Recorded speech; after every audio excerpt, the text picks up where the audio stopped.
guerras guaraníticas, o que acabou acontecendo foi que surgiu aquelas milhões de cabeças de gado que ficaram chucras, se reproduzindo ao longo de 40, 50 anos, né, sem predadores, com uma pastaria excepcional, que é o famoso gado chimarrão.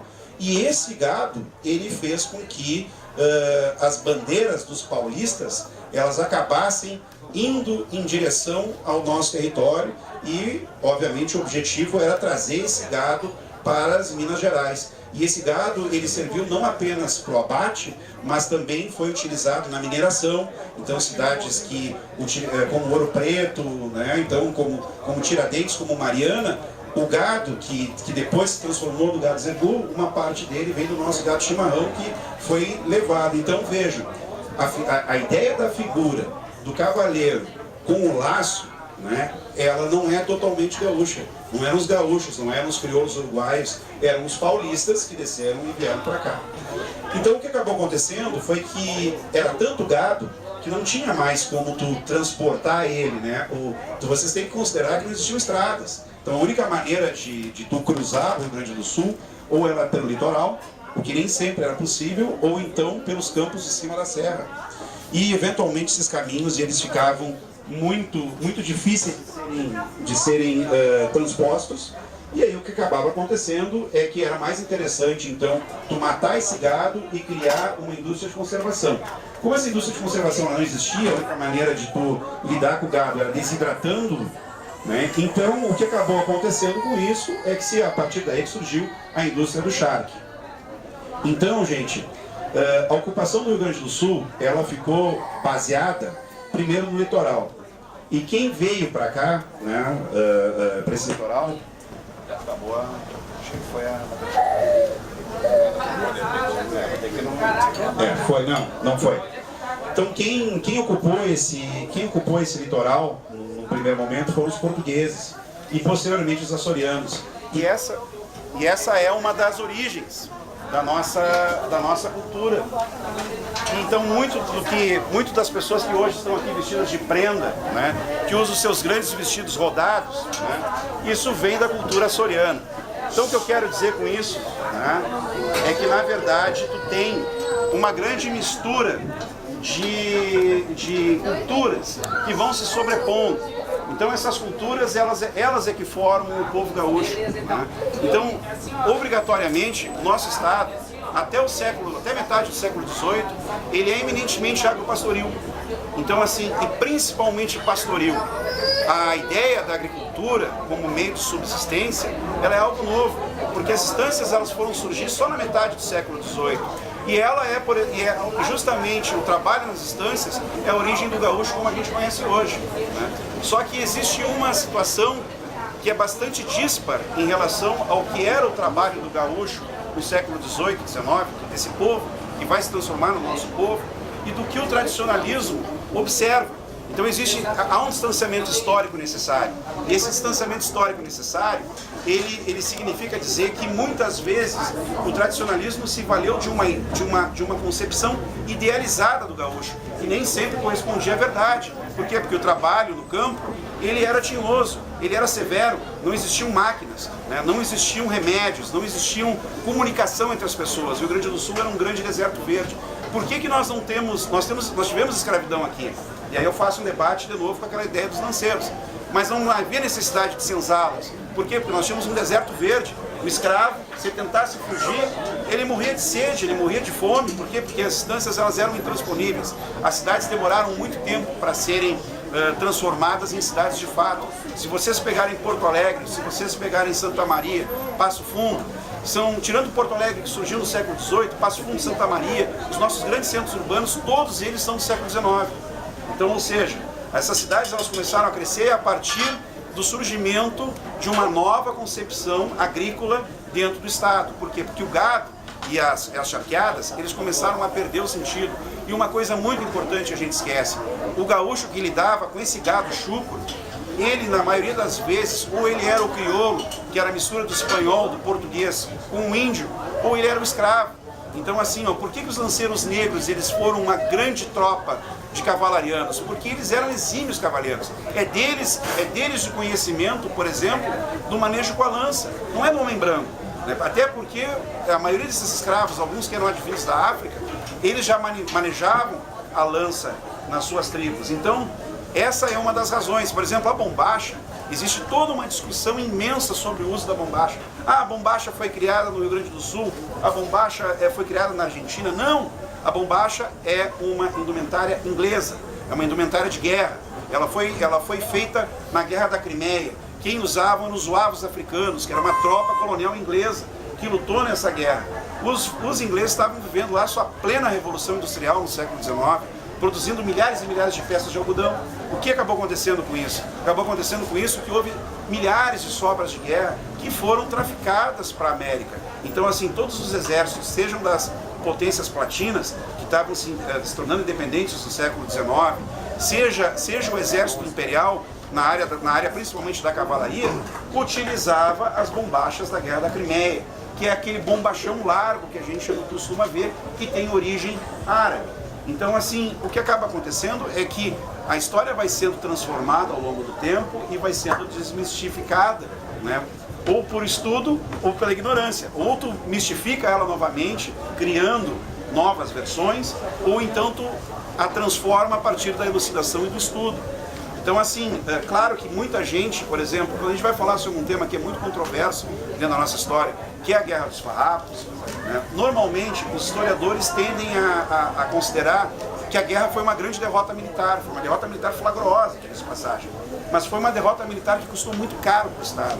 E uma das coisas que custou caro essa guerra, ou revolução, ou revolta, que isso não há um consenso em relação a isso, mesmo na história, né? O que custou caro para isso é que as relações de compadrio, né, e também relações de sucerania e vassalagem que existiam e que eram medievais dentro do campo, que é a história do compadre, mas esse compadre ele não era vinculado a laços de amizade, de fraternidade, de amor, mas sim ele era um sujeito preso à terra, porque ele era o exército de reserva de uma pessoa que poderia ser o estanceiro, que poderia ser o duque, que poderia ser o barão, que era o dono dos meios de produção. Esse sujeito estava ocupando a terra simplesmente para defender um modelo, que era um modelo econômico que existia na época, que era um modelo que não estava preocupado em simplesmente trazer divisa para o Estado, estava preocupado em alimentar um determinado sistema e uma determinada elite. No momento em que essa elite ela foi, vamos dizer assim, desacomodada, né? Então, assim, se a gente fazer uma transposição à Guerra dos Farrapos, nós vamos chegar novamente à questão lá do aumento do imposto do charque. Então, no momento que isso aconteceu, o que aconteceu? Guerra. Por quê? Porque uma das marcas do nosso Estado é a guerra. Nós somos um povo guerreiro, por incrível que pareça.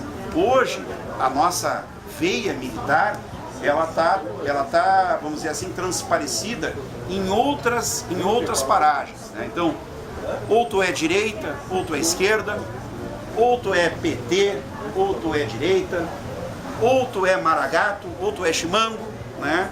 Ou tu é colorado, ou tu é gremista, e um não pode conviver com o outro, né? E isso é uma característica da guerra. A guerra não permite a tolerância, a guerra não permite, né, discussão. E muito da história do nosso Estado, seja através das revoluções federalistas, seja através da nossa política, ela é marcada por essa figura. E de novo a gente tem a ideia do cavalo, né? Assim, para quem gosta de história, eu recomendo procurar no Google fotos da Revolução de 1930. Né? Em 1930 nós já estamos no século XX, já ocorreu a Revolução Industrial no Brasil, nós já temos automóveis, nós já temos aviões, nós já temos navios, a gente já tem trem, já tem telefone, ou seja, o básico da sociedade avançada que nós vivemos hoje, em termos de tecnologia, já existia.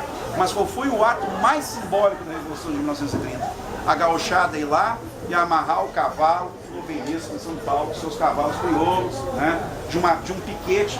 Né? O piquete foi lá, todo mundo com lança tridate, igual a lança dos farrapos, e eles foram lá com as suas bombachas, né? Que a bombacha é, até hoje, né? É a indumentária da cavalaria, Então, se a gente olhar os uniformes da Brigada Militar, os antigos, se nós olharmos os novos, se a gente olhar os do Exército em relação à cavalaria, todos representam exatamente a forma da bombacha. Então, os caras foram lá, amarraram seus cavalos no Obelisco, em São Paulo, né, na praça, e isso é, vamos dizer assim, uma imagem iconográfica. Passados já mais de 70, 80 anos, essa memória está viva. Por quê? Porque é impossível desassociar o povo do cavalo. Por quê? Porque o cavalo era um instrumento de guerra e também era um instrumento de transporte, era um instrumento de indumentária. Por quê? Porque o gaúcho não conseguia ficar desvinculado do cavalo. E aí vem, meus amigos, a segunda parte do que eu quero dizer hoje para vocês nessa noite. Hoje, nós vivemos num mundo onde é muito difícil tu discernir cultura, tradição e folclore. E há uma necessidade de identidade. Então, assim, só que essa identidade, ela muitas vezes ela é construída artificialmente e depois ela é apropriada. Então, se a gente pegar, assim, os nossos pioneiros que propagaram o gauchismo, então, tipo assim, Barbosa Lessa, enfim, todo esse povo, Paixão Cortes, né? Vocês vão ver que essas pessoas, esses sujeitos que vinham do interior, que são uma geração que viu os horrores da Segunda Guerra Mundial, que viu a situação toda caótica em que o mundo se encontrava no final dos anos 40 com a guerra, eles perceberam que a única coisa que faz um povo se transformar em algo virtuoso é a tradição, é a cultura, né? E aí eles perceberam que havia uma necessidade de retomar a cultura gaúcha. Por quê? Porque hoje em dia tem um debate muito grande sobre a volta da ditadura militar. E eu vou dizer para vocês, com o perdão da palavra e com a feiura que ela é, ditadura é uma merda. Sempre foi e sempre será. E se hoje nós temos um movimento tradicionalista, ele é por causa de uma ditadura. Ele é por causa da ditadura do Estado Novo, implementado por Vargas em 1937. Qual foi a primeira coisa que Vargas percebeu? Ele tinha, como todos os estados fascistas do século XX, que aí tu inclui a escória da humanidade, do Mussolini, né, da escória da humanidade, né, do Hitler, que são responsáveis por 55 milhões de mortes, né, só na Segunda Guerra Mundial. Isso que é, se a gente considerar a década de 1930, onde eles patrocinaram a Guerra Civil Espanhola, a Guerra da Abissínia, que foi a conquista da Etiópia, significa dizer que 1/3, esses regimes foram responsáveis pela morte de 1/3 da população mundial, de maneira violenta. Então, assim, se vocês pegarem o que Vargas fez, Vargas tratou de criar um Estado único. Nós todos somos brasileiros. Tu não é mais gaúcho, tu não é mais paulista, tu não é mais baiano, tu não é mais nortista. Nós somos todos brasileiros. Então, o que ele fez? Ele modificou o Pacto Federativo, abandonou o antigo nome do Brasil, que era Estados Unidos do Brasil. Se a gente pegar moedas, cédulas antigas, documentos, vocês vão ver, Estados Unidos do Brasil. Né? Então, assim, nós temos resquícios ainda da nossa união. Né? Por quê? Porque o Estado brasileiro, o Estado republicano brasileiro, ele foi criado aos moldes do Estado norte-americano. Então, ou seja, num primeiro momento, os estados, inclusive, tinham autonomia, né, para gerir questões estratégicas, como dinheiro, como exército. Por isso que as polícias militares elas existem, porque elas eram exércitos estaduais, né, como a Guarda Nacional norte-americana. E o que acabou acontecendo, o Vargas detonou com isso. E também não permitiu que existisse uma cultura, né, local. Tinha que ter uma cultura brasileira onde tudo era misturado. Então, por isso que foi necessário resgatar a questão da nossa tradição e da nossa cultura.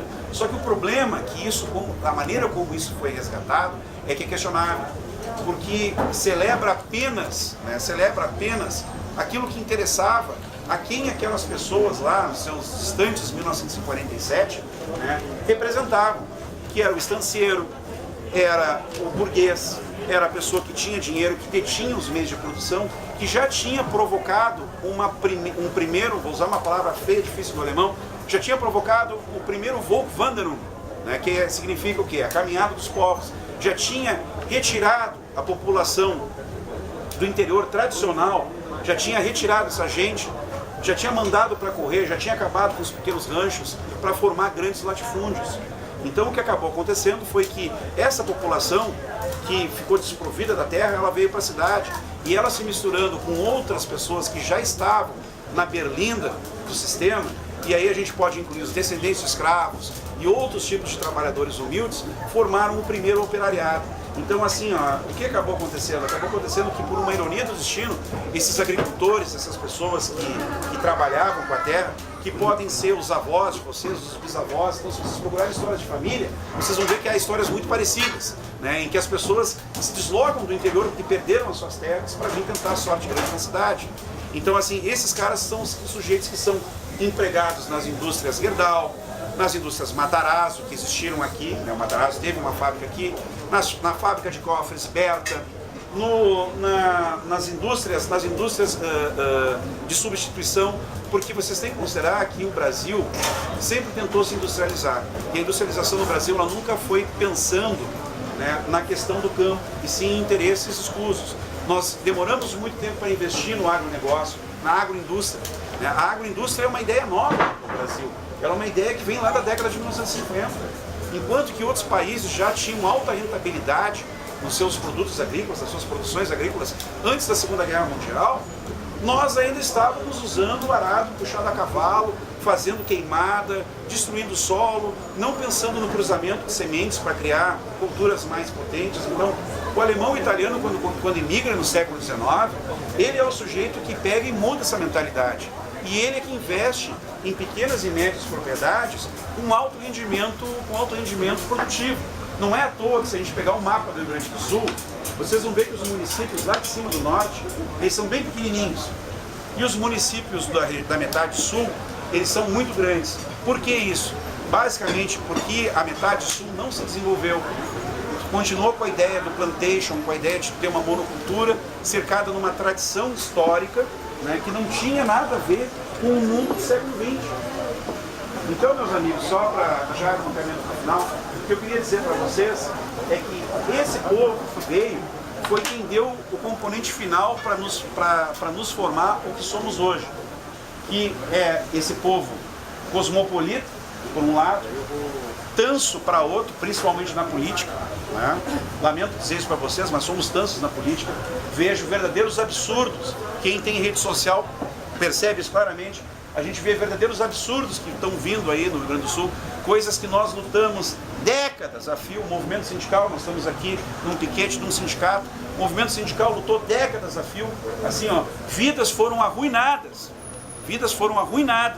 para que hoje a gente pudesse estar aqui tendo essa palestra. Sangue foi derramado, né?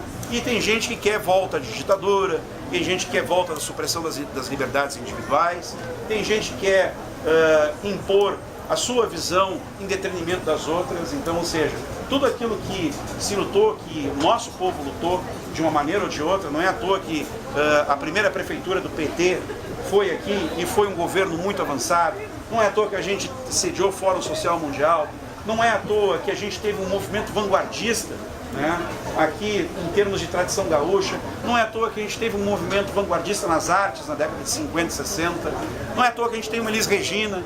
Nada disso é à toa. Isso existiu por quê? Porque nós somos um povo que celebra o passado, mas é um povo que precisa olhar melhor o seu futuro.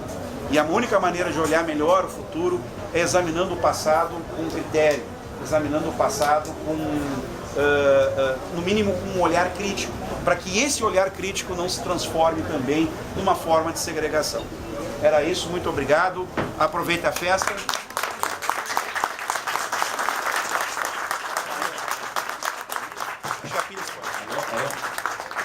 Obrigado pela atenção de todos. Eu gostaria de fazer algumas perguntas. Se o pessoal tem algum questionamento, alguma pergunta para fazer para o nosso colega Péricles, o espaço está aberto.